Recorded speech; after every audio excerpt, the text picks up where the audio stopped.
Halo, apa kabar pemirsa? Berjumpa lagi bersama saya Anggun Aktarini dalam Warta Parlamentaria yang akan menyajikan rangkuman informasi seputar kinerja dan kegiatan Dewan Perwakilan Rakyat Republik Indonesia dalam 30 menit ke depan.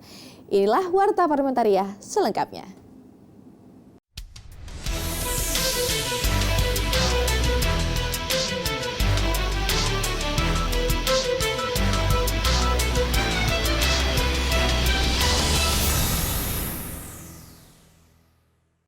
Komisi 8 meminta pemerintah memperkuat peran BNPB mengingat Indonesia berada di daerah Ring of Fire dan berbagai tipe bencana yang sering terjadi. Dalam rapat kerja dengan Komisi 8 DPR RI, Kepala BNPB menjelaskan, selama kurun waktu tahun 2021 terjadi penurunan bencana alam dibandingkan tahun 2020, di mana terjadi 3.116 bencana didominasi oleh bencana hidrometeorologi. Anggota Komisi 8 Endang Maria mengatakan untuk mencegah terjadinya kerugian dan kerusakan yang lebih masif, pemerintah harus memperkuat kelembagaan BNPB sehingga bisa leluasa merencanakan anggaran untuk antisipasi dan pencegahan.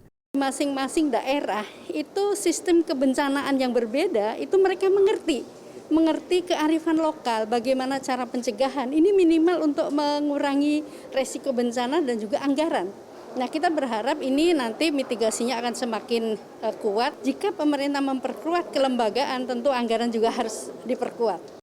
Anggota Komisi 8 lainnya, Komang Koheri, mengapresiasi langkah tanggap dan cepat BNPB dalam menangani bencana. Terlihat dari turunnya angka bencana alam sebesar 32,4%, sekaligus menandakan kesiapan masyarakat dalam tanggap darurat bencana. Beberapa daerah juga yang menjadi skala prioritas untuk penanganan bencana di tahun 2022. Ini menandakan bahwa kesiapan masyarakat tentang tanggap darurat, tentang bencana ini ada peningkatan. Dengan disetujuinya alokasi anggaran sebesar 1,1 triliun rupiah, BNPB mampu melaksanakan serangkaian kegiatan program nasional untuk mencapai sasaran ketahanan bencana. Andri, TVR Parlemen, melaporkan. Badan Legislasi DPR RI melakukan RDPU dengan pengusulan rancangan Undang-Undang Kesejahteraan Ibu dan Anak terkait dengan urgensi dan masukan terhadap rancangan undang-undang ini yang dinilai penting untuk menyongsong bonus demografi. Wakil Ketua Badan Legislasi DPR RI Abdul Wahid mengatakan, dalam rancangan Undang-Undang Inisiatif DPR RI ini nantinya akan mengatur berbagai hal, diantaranya adalah tentang hak dan perlindungan terhadap ibu dan anak. Undang-Undang Kesejahteraan Ibu dan Anak ini ya urgensinya kita memberikan perlindungan kepada ibu dan anak karena kita tahu persis bahwa generasi akan datang itu ditentukan oleh semaksimal mungkin kita harus mengatur kehidupan ibu yang sehat dan anak yang sehat. Tentu kita ingin generasi kita generasi yang berkualitas. Sementara itu, salah satu pengusul rancangan Undang-Undang Kesejahteraan Ibu dan Anak, Wakil Ketua Komisi 4 DPR RI, Anggia Ermarini mengatakan, saat ini belum ada undang-undang yang secara spesifik mengatur tentang kepastian tumbuh kembang anak, serta hak dan perlindungan bagi ibu dan anak. Penting untuk ada undang-undang khusus, terutama untuk menjamin kesejahteraan ibu dan anak.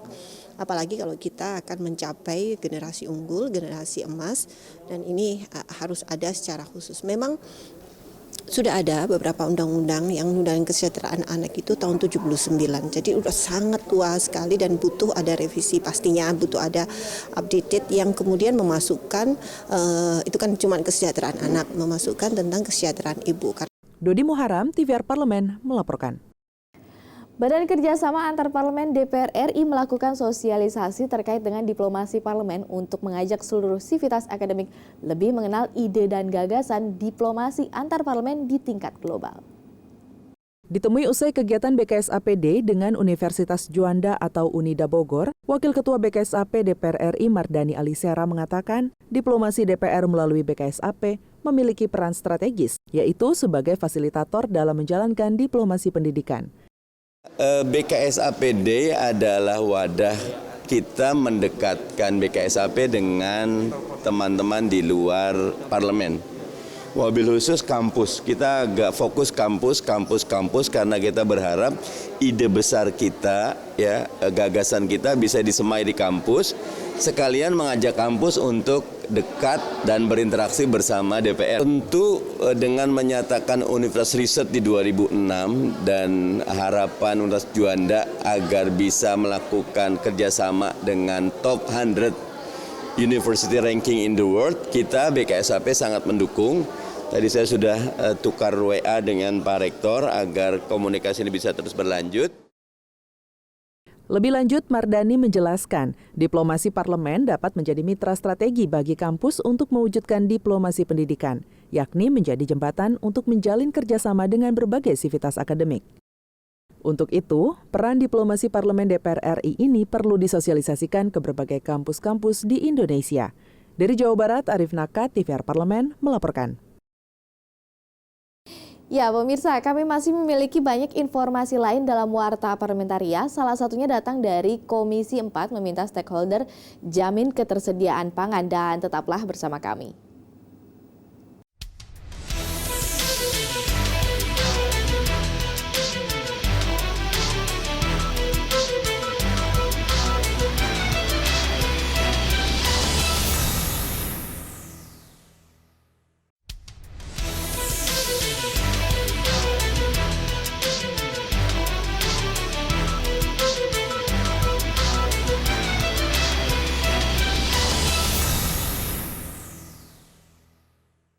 Harga bahan pangan mengalami kenaikan sejak menjelang Natal dan Tahun Baru dan belum mengalami penurunan hingga saat ini. Di sini Komisi 4 DPR RI meminta seluruh stakeholder menjamin ketersediaan bahan pangan nasional serta memastikan harga pangan tetap stabil. Anggota Komisi 4 DPR RI Hermanto meminta seluruh stakeholder, termasuk Bulog dan Holding BUMN Pangan ID, untuk menjamin ketersediaan pangan serta menjaga harga tetap stabil, terutama menjelang momen Hari Besar Idul Fitri. Kenaikan harga bahan pangan dikeluhkan bukan hanya oleh pembeli, melainkan juga pedagang dan petani. Pemerintah ini, wabil khusus itu adalah Bulog dan ID Food, itu memiliki perencanaan bisnis yang jelas. Sehingga langkah-langkah dan step-step yang harus ketika menghadapi kelangkaan, ketika menghadapi surplus, ketika menghadapi harga, gejolak harga, nah ini bisa dikendalikan. Sementara itu, anggota Komisi 4 DPR RI Sutrisno meminta pemerintah menjalankan komitmen untuk menyejahterakan masyarakat, khususnya dalam bidang pangan. Sutrisno menilai komitmen ini seharusnya dapat ditunjukkan dengan memanfaatkan produk-produk pangan dalam negeri. Kalau orientasinya itu pergerakan yang dilakukan adalah bagaimana rakyat itu bisa disejahterakan, tentunya dengan cara apa? Dengan tidak melakukan impor, ya kan? Dengan memanfaatkan produk-produk dalam negeri, dengan menyeimbangkan antara produksi yang ada dengan kebutuhan. Teresia Butar-Butar, TVR Parlemen melaporkan.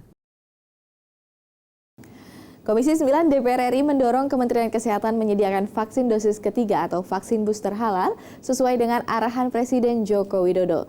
Dan hal tersebut merupakan harapan masyarakat Indonesia yang mayoritas beragama Islam.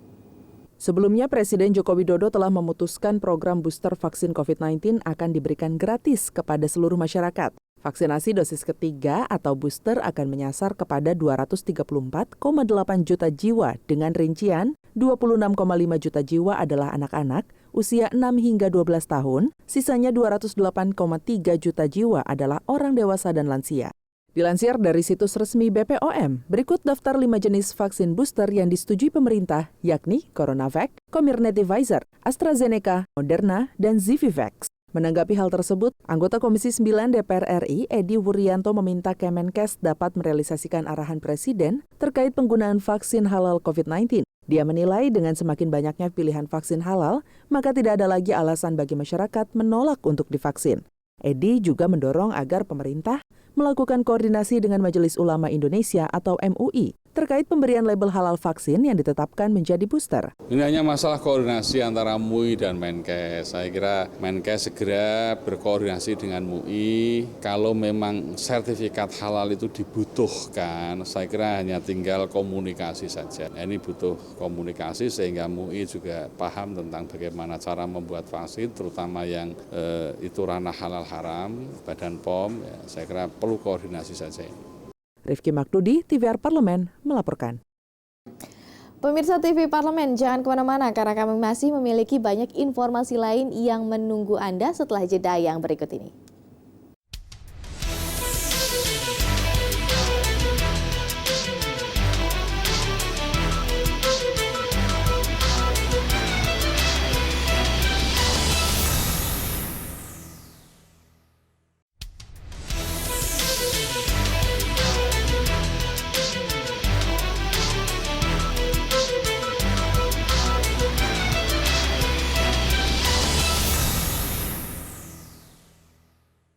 Menteri Kesehatan Budi Gunadi Sadikin mengungkapkan sebanyak 1,1 juta dosis vaksin akan memasuki masa kadaluarsa pada akhir Januari 2022.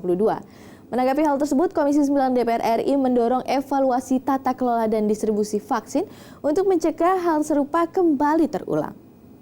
Anggota Komisi 9 DPR RI Edi Wuryanto mengaku prihatin setelah mengetahui 1 juta lebih dosis vaksin akan memasuki masa kadaluarsa pada bulan ini. Pasalnya, vaksin yang seharusnya dapat diberikan kepada seluruh masyarakat di berbagai daerah justru tidak terdistribusi dengan baik sehingga kadaluarsa dalam jumlah besar.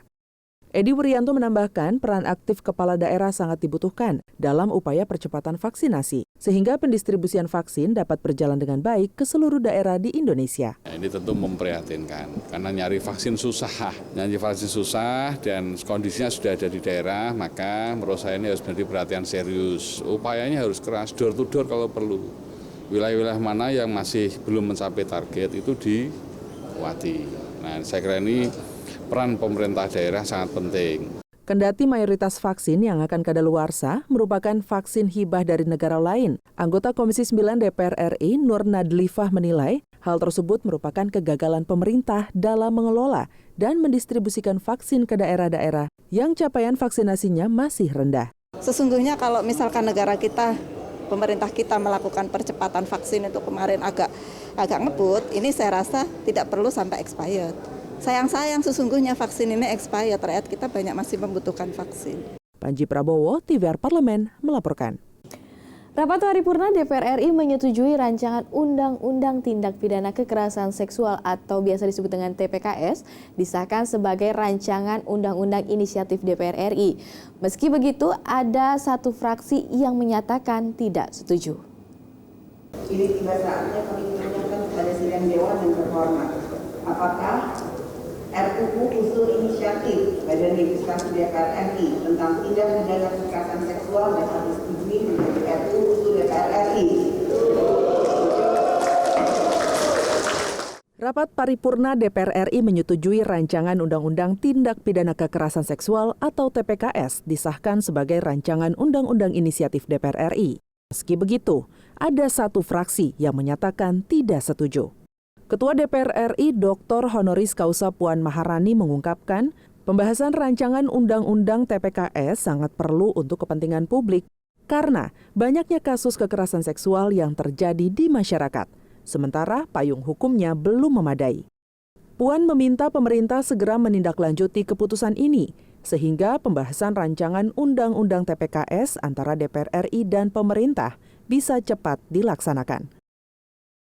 Sementara itu, saat penyampaian pandangan fraksi, juru bicara fraksi PKS DPR RI Kurniasih Mufidayati menyatakan menolak rancangan Undang-Undang TPKS, bukan karena tidak setuju sebagai perlindungan terhadap korban kekerasan seksual, melainkan draft rancangan Undang-Undang TPKS tidak memasukkan seluruh tindak pidana kesusilaan secara komprehensif yang meliputi kekerasan seksual, perzinahan, dan penyimpangan seksual. Padahal itu merupakan bagian penting dalam pencegahan dan perlindungan dari kekerasan seksual. Dengan memohon taufik Allah Subhanahu wa Ta'ala dan mengucap Bismillahirrahmanirrahim, kami, fraksi Partai Keadilan Sejahtera, menolak rancangan Undang-Undang tentang Tindak Pidana Kekerasan Seksual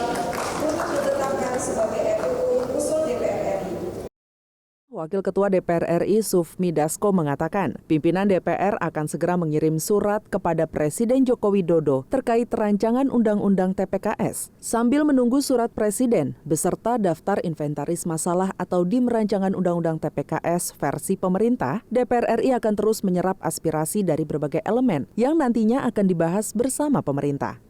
Dan kita harapkan karena kebutuhan yang mendesak, pembahasan ini bisa dilakukan dengan efisien, namun terukur sehingga bisa terselesaikan dengan waktu yang tidak terlalu lama. Terkait alat kelengkapan Dewan yang membahas rancangan Undang-Undang TPKS akan ditetapkan dalam rapat paripurna DPR RI setelah menerima surat Presiden. Tim Liputan, TVR Parlemen melaporkan.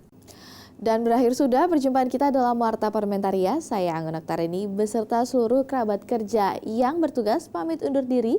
Sampai jumpa di Warta Parlamentaria berikutnya.